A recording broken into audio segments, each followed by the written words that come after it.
Hai, perkenalkan nama saya Rio. Jadi di video kali ini saya akan menjelaskan hubungan matematika trigonometri dengan penerapan kehidupan kita sehari-hari.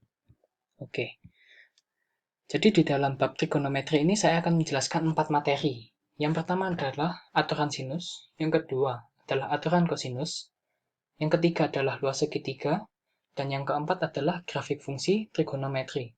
Oke, kita langsung masuk ke materi yang pertama. Aturan sinus. Oke. Jadi soalnya berbunyi seperti ini. Pada hari Minggu yang cerah, seorang lelaki sedang berkencan dengan wanitanya di taman bunga yang terletak di tengah kota. Diketahui suatu taman di tengah kota tersebut berbentuk segitiga sembarang. Jika sudut apit sebesar 60 derajat dan dua sisi yang mengapitnya masing-masing panjangnya 18 meter dan 16 meter, maka luas taman tersebut adalah, kita langsung masuk ke pembahasannya. Oke, jadi untuk mencari luas taman ini kita bisa menggunakan aturan sinus. Dengan caranya adalah seperti ini. Luas segitiga sama dengan setengah kali panjang 1 kali panjang 2 dikali sin 60, yaitu adalah sudut yang mengapitnya. Dan di sini langsung kita masukkan angka-angkanya. Setengah kali 18 kali 16 dikali sin 60 adalah setengah akar 3. Maka hasilnya adalah 72 akar 3. Jadi, luas taman tersebut adalah 72 akar 3 meter persegi.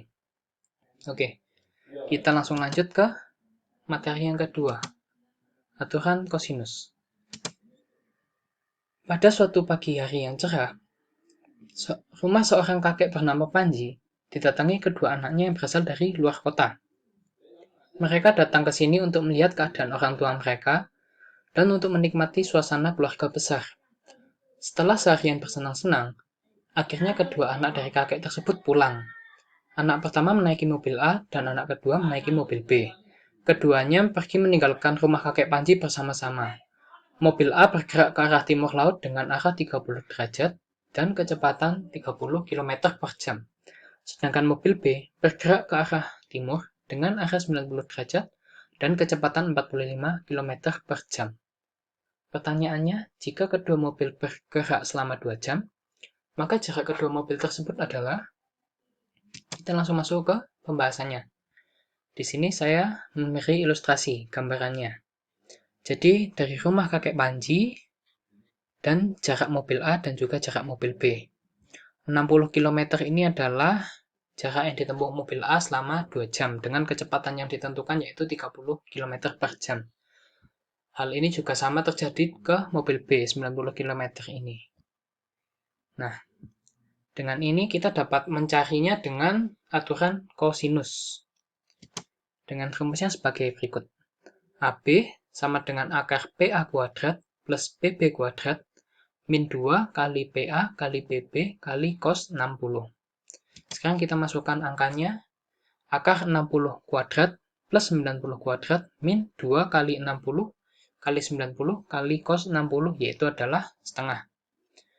Maka hasilnya adalah akar 3600 tambah 8100 dikurangi 5400 sama dengan akar 6300. Akar 6300 ini sebetulnya juga merupakan hasil akhir, tapi ini bisa disederhanakan menjadi berikut. Akar 900 kali 7. Dan bentuk paling sederhananya adalah 30 akar 7. Jadi, jarak kedua mobil tersebut antara A dan B adalah 30 akar 7 km. Oke. Sekarang kita masuk ke materi yang berikutnya, yaitu adalah luas segitiga. Saat Andi bersekolah, Andi mendapat pelajaran tentang rambu-rambu lalu lintas yang diajarkan oleh gurunya. Pada salah satu rambu yang ditunjukkan oleh guru kepada murid-muridnya, Andi sangat menyukai rambu berwarna kuning, berbentuk segitiga, dan terdapat tanda seru di tengahnya. Guru memberitahu Andi bahwa itu adalah rambu peringatan untuk berhati-hati yang ditujukan pada pengendara di jalan. Diketahui rambut tersebut berbentuk segitiga lancip yang memiliki panjang alas 20 cm dan tinggi 10 cm. Seketika, Andi ingin mengetahui luas bangun dari rambut tersebut. Bantulah Andi untuk menghitung luas rambut peringatan segitiga tersebut. Oke. Jadi ini adalah rambu yang dimaksudkan oleh Andi. Sekarang kita disuruh membantu Andi untuk menghitung luas rambu peringatan tersebut. Pertama, yang kita ketahui adalah alasnya 20 cm dan tinggi 10 cm. Alas saya singkat A dan tinggi saya singkat T. Maka dari sini kita sudah tahu yaitu adalah menggunakan rumus luas segitiga, yaitu setengah kali A kali T, kali alas kali tinggi. Kita langsung masukkan angkanya, setengah kali 20 kali 10. Hasilnya adalah 100. Maka luas rambu peringatan segitiga tersebut adalah 100 cm persegi. Oke. Sekarang kita masuk ke materi yang terakhir. Grafik fungsi trigonometri. Perhatikan gambar di samping. Nah, di sini teman-teman pasti sudah tahu bahwa ini merupakan grafik fungsi sinus trigonometri. Oke, kita langsung masuk ke soalnya. Suatu hari, Dinda sedang duduk santai sambil membaca media sosial di smartphone miliknya. Saat Dinda sedang meng-scroll halaman, ia tidak sengaja melihat grafik teori fungsi periodik gelombang suara yang dipost oleh BMKG. Pertanyaannya adalah, persamaan grafik fungsi pada gambar di samping, yaitu? Oke, kita langsung masuk ke pembahasannya. Diketahui nilai amplitudo, atau disingkat dengan A, yaitu adalah 2. Amplitudo ini yang ini, dekat dengan Y. Oke. Periode dari 15 derajat sampai 135 derajat adalah 1. Jadi mulai dari 15 derajat hingga 135 derajat. Ini dihitung 1. Sehingga 360 per K sama dengan 135 derajat dikurangi 15 derajat. Hasilnya adalah 120 derajat. Untuk mencarikannya berarti menggunakan sistem pindah tempat, maka ketemu seperti ini. K sama dengan 360 derajat dibagi 120 derajat. Hasilnya adalah 3. Nah, grafik fungsi trigonometri pada soal ini merupakan grafik dasar fungsi sinus Y, sama dengan sin X yang digeser ke kanan sejauh 15 derajat. Bisa dilihat pada gambar. Oke.